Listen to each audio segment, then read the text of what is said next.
में वेल में घुसने के या फिर दूसरे सेल्फ हेल्प ग्रुप बहनों के ऐसे लाखों समूहों के लिए 1600 करोड़ रुपए से अधिक की राशि भेजी गई है। रक्षाबंधन से पहले जारी इस राशि से करोड़ों बहनों के जीवन में खुशियां आए, आपका कामकाज फले फूले, इसके लिए आपको मेरी बहुत बहुत शुभकामनाएं। साथियों, स्वयं सहायता समूह और दीनदयाल अंत्योदय योजना आज ग्रामीण भारत में एक नई क्रांति ला रही है और इस क्रांति की मशाल महिला सेल्फ हेल्प समूहों से संभव हुआ है और उन्होंने संभाल करके रखी है। बीते 6-7 वर्षों में महिला स्वयं सहायता समूहों ने के आंदोलन और तेज हुआ है। आज देश भर में लगभग 70 लाख सेल्फ हेल्प ग्रुप है, जिनसे लगभग 8 करोड़ बहनें जुड़ी हैं। पिछले 6-7 सालों के दौरान स्वयं सहायता समूहों में 3 गुना से अधिक बढ़ोतरी हुई है। 3 गुना अधिक बहनों की भागीदारी सुनिश्चित हुई है। ये इसलिए अहम है क्योंकि अनेक वर्षों तक बहनों की आर्थिक सशक्तिकरण की उतनी कोशिश ही नहीं की गई थी जितनी होनी चाहिए थी। जब हमारी सरकार आई तो हमने देखा कि देश के करोड़ों बहनें ऐसी थी जिनके पास बैंक खाता तक नहीं था, वो बैंकिंग सिस्टम से कोसों दूर थी। इसलिए हमने सबसे पहले जनधन खाते खोलने का बहुत बड़ा अभियान शुरू किया। आज देश में 42 करोड़ से अधिक जनधन खाते हैं। इनमें से करीब 55% खाते हमारी माताओं बहनों के हैं। इन खातों में हजारों करोड़ रुपए जमा है। अब रसोई के डिब्बे में नहीं, वरना में मालूम है ना गांव में क्या करते हैं, रसोई के अंदर जो डिब्बे होते हैं ना, कुछ बच्चे खुचे पैसे उसमें रख देते हैं। अब पैसे रसोई के डिब्बे में नहीं, पैसे बैंक के खाते में जमा हो रहे हैं। बहनों और भाइयों, हमने बैंक खाते भी खोले और बैंकों से ऋण लेना भी आसान कर दिया।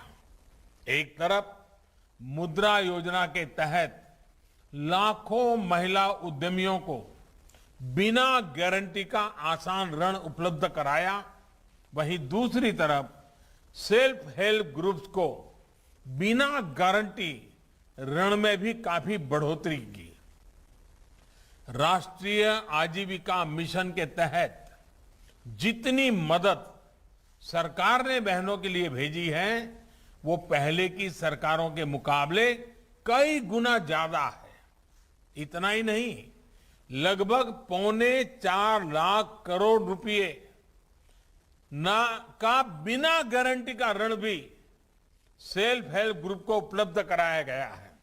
साथियों, हमारी बहनें कितनी ईमानदार और कितनी कुशल उद्यमी होती हैं, इसकी चर्चा करना भी बहुत जरूरी है। 7 सालों में स्वयं सहायता समूहों ने बैंकों की ऋण वापसी को लेकर भी बहुत अच्छा काम किया है। एक दौर था जब बैंक लोन का करीब, अभी गिरिराज जी बता रहे थे, 9% तक मुश्किल में फंस जाता था। यानी इस राशि की वापसी नहीं हो पाती थी। अब ये घटकर 2-2.5% रह गया है। आपकी इस उद्यमशीलता, आपकी ईमानदारी का आज देश अभिवादन कर रहा है। इसलिए अब एक और अहम फैसला लिया गया है। इस सेल्फ हेल्प ग्रुप को पहले जहां 10 लाख रुपए तक का बिना गारंटी का ऋण मिलता था, अब ये सीमा 2 गुनी यानी 20 लाख की गई है। पहले जब आप बैंक से लोन ले जाते थे तो बैंक आपसे अपने बचत खाते को लोन से जोड़ने को कहते थे और कुछ पैसे भी जमा करने को कहते थे। अब इस शर्त को भी हटा दिया गया है। ऐसे अनेक प्रयासों से अब आत्मनिर्भरता के अभियान में अधिक उत्साह के साथ आगे बढ़ पाएगी। साथियों, आजादी के 75 वर्ष का ये समय नए लक्ष्य तय करना और नई ऊर्जा के साथ आगे बढ़ने का है। बहनों की समूह शक्ति को भी हम नई ताकत के साथ आगे बढ़ाना है। सरकार लगातार वो माहौल, वो स्थितियां बना रही है जहां से आप सभी बहनें हमारे गांवों को समृद्धि और संपन्नता से जोड़ सकती हैं। कृषि और कृषि आधारित उद्योग हमेशा से ऐसा क्षेत्र है जहां महिला सेल्फ हेल्प ग्रुप के लिए अनंत संभावनाएं हैं। गांव में भंडारण और कोल्ड चेन की सुविधा शुरू करनी हो, खेती की मशीनें लगानी हो, दूध, फल, सब्जी को बर्बाद होने से रोकने के लिए कोई प्लांट लगाना हो, ऐसे अनेक काम के लिए विशेष फंड बनाया गया है। इस फंड से मदद लेकर सेल्फ हेल्प ग्रुप भी ये सुविधाएं तैयार कर सकते हैं। इतना ही नहीं, जो सुविधाएं आप बनाएगी उचित दरें तय करके सभी मेंबर इसका लाभ उठा सकती हैं और दूसरों को भी किराए पर दे सकती हैं। उद्यमी बहनों, हमारी सरकार महिला किसानों की विशेष ट्रेनिंग और जागरूकता को भी निरंतर बढ़ावा दे रही है। इससे अभी तक लगभग 1.25 करोड़ किसान और पशुपालक बहनें लाभान्वित हो चुकी हैं। जो नए कृषि सुधार है उनसे देश की कृषि, हमारे किसानों को तो लाभ होगा ही, इसमें सेल्फ हेल्प ग्रुप के लिए भी असीम संभावनाएं बन रही है। अब आप सीधे किसानों से खेत पर ही साझेदारी कर अनाज और दाल जैसी उपज की सीधी होम डिलीवरी कर सकती है। इधर कोरोना काल में हमने ऐसा कई जगह होते हुए देखा भी है। अब आपके पास भंडारण की सुविधा जुटाने का प्रावधान है। आप कितना भंडार कर सकती हैं, ये बंदिश भी नहीं है। आप चाहे खेत से सीधे उपज बेचे या फूड प्रोसेसिंग यूनिट लगाकर बढ़िया पैकेजिंग करके बेचे, हर विकल्प आपके पास है। ऑनलाइन भी आजकल एक बड़ा माध्यम बन रहा है जिसका उपयोग आपको ज्यादा से ज्यादा करना चाहिए। आप ऑनलाइन कंपनियों के साथ तालमेल कर बढ़िया पैकेजिंग में आसानी से शहरों तक अपने उत्पाद बेच सकती है। इतना ही नहीं, भारत सरकार में भी जेम पोर्टल है, GEM। आप उस पोर्टल पे जाकर के सरकार को जो चीजें खरीदनी है, अगर आपके पास वो चीजें हैं तो आप सीधा सरकार को भी बेच सकते हैं। भारत में बने खिलौनों को भी सरकार बहुत प्रोत्साहित कर रही है। इसके लिए हर संभव मदद भी दे रही है। विशेष रूप से हमारे आदिवासी क्षेत्रों की बहनें तो पारंपरिक रूप से इससे जुड़ी है। इसमें भी सेल्फ हेल्प ग्रुप के लिए बहुत संभावनाएं हैं। इसी प्रकार आज देश के सिंगल यूज प्लास्टिक से मुक्त करने का अभी अभियान चल रहा है।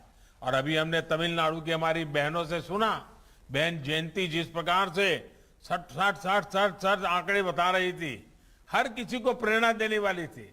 इसमें सेल्फ हेल्प ग्रुप की दोहरी भूमिका है। आपको सिंगल यूज प्लास्टिक को लेकर जागरूकता भी बढ़ानी है और इसके विकल्प के लिए भी काम करना है। प्लास्टिक के थैले की जगह जूट या दूसरे आकर्षक बैग आप ज्यादा से ज्यादा बना सकती हैं। आप अपना सामान सीधे सरकार को बेच सकें, इसके लिए भी एक व्यवस्था 2-3 वर्षों से चल रही है। जैसा मैंने पहले कहा, उसको GEM, government e market place कहते हैं। इसका भी सेल्फ हेल्प ग्रुप को पूरा लाभ उठाना चाहिए। साथियों, आज बदलते हुए भारत में देश की बहन बेटियों के पास भी आगे बढ़ने के अवसर बढ़ रहे हैं। घर, शौचालय, बिजली, पानी, गैस जैसी सुविधाओं से सभी बहनों को जोड़ा जा रहा है।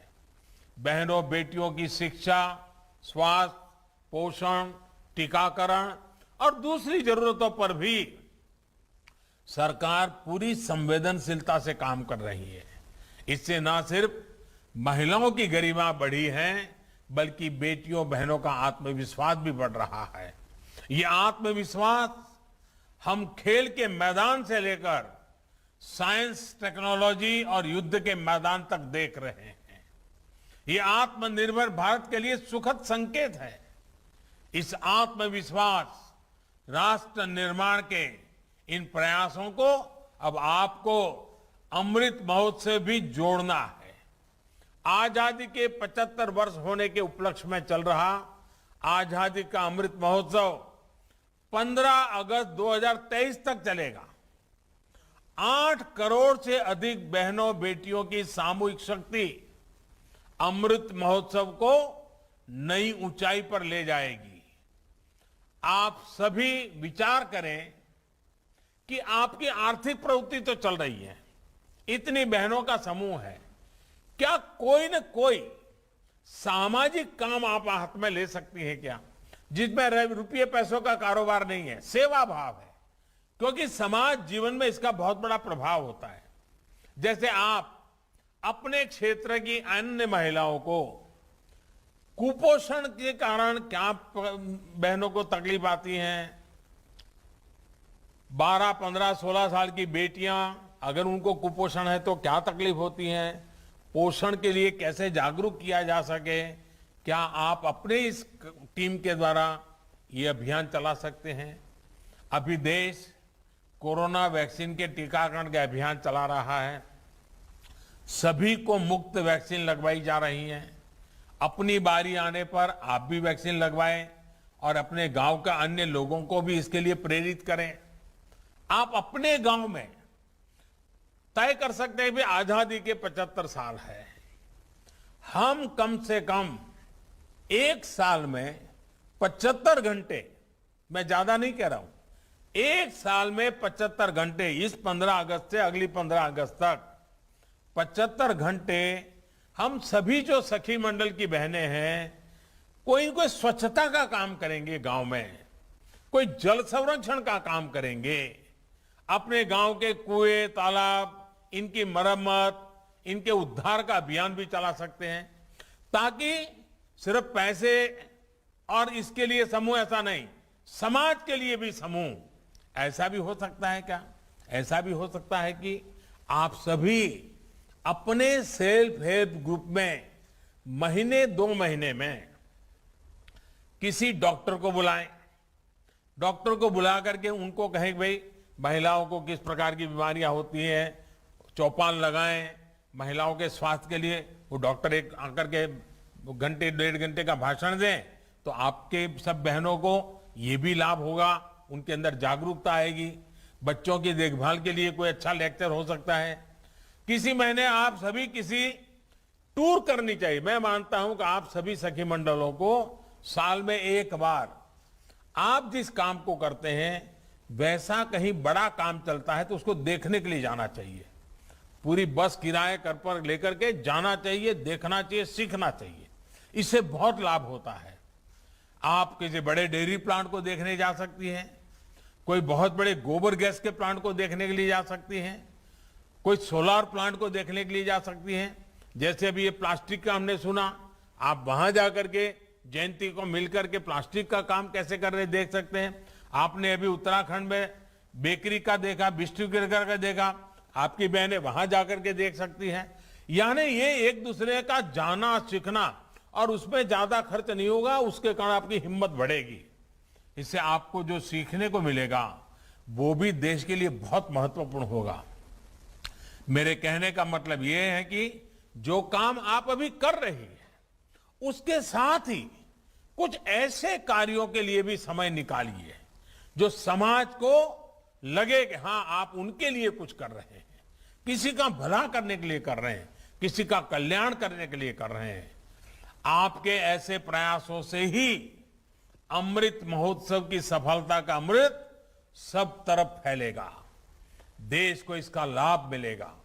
और आप सोचिए, भारत की 8 करोड़ महिलाओं की सामूहिक शक्ति कितने बड़े परिणाम ला सकती है, देश को कितना आगे ले जा सकती है। मैं तो इन 8 करोड़ माताओं बहनों को कहूंगा, आप ये तय कीजिए, आपके समूह में कोई ऐसी बहन या माता है जिसको लिखना पढ़ना नहीं आता है, आप उसको पढ़ाइए, लिखाइए। बहुत ज्यादा करने की जरूरत, थोड़ा बहुत। देखिए कितना बड़ा सेवा हो जाएगी। उन बहनों के द्वारा औरों को सिखाइए। मैं तो जो आपसे सुन रहा था, ऐसा लग रहा था आपसे भी मुझे बहुत कुछ सीखना चाहिए, हम सबको सीखना चाहिए। कितने आत्मविश्वास के साथ, कितनी कठिन परिस्थितियों में आप आगे बढ़ रहे हैं। जीवन में, व्यक्तिगत जीवन में कितने कष्ट आए, फिर भी आपने हार नहीं मानी और कुछ नया करके दिखाया। आपकी एक एक बात हर देश की माताओं बहनों को ही नहीं, मेरे जैसे लोगों को भी प्रेरणा देने वाली है। आप सभी बहनों के मंगल स्वास्थ्य की कामना करते हुए आने वाले रक्षाबंधन पर्व पर आपके आशीर्वाद बने रहें। आपके आशीर्वाद हमें नया नया काम करने की प्रेरणा दे, निरंतर काम करने की प्रेरणा दे। आपके आशीर्वाद की कामना करता हुआ रक्षाबंधन की अग्रिम शुभकामनाएं देते हुए मेरी वाणी को विराम देता हूं। बहुत बहुत धन्यवाद।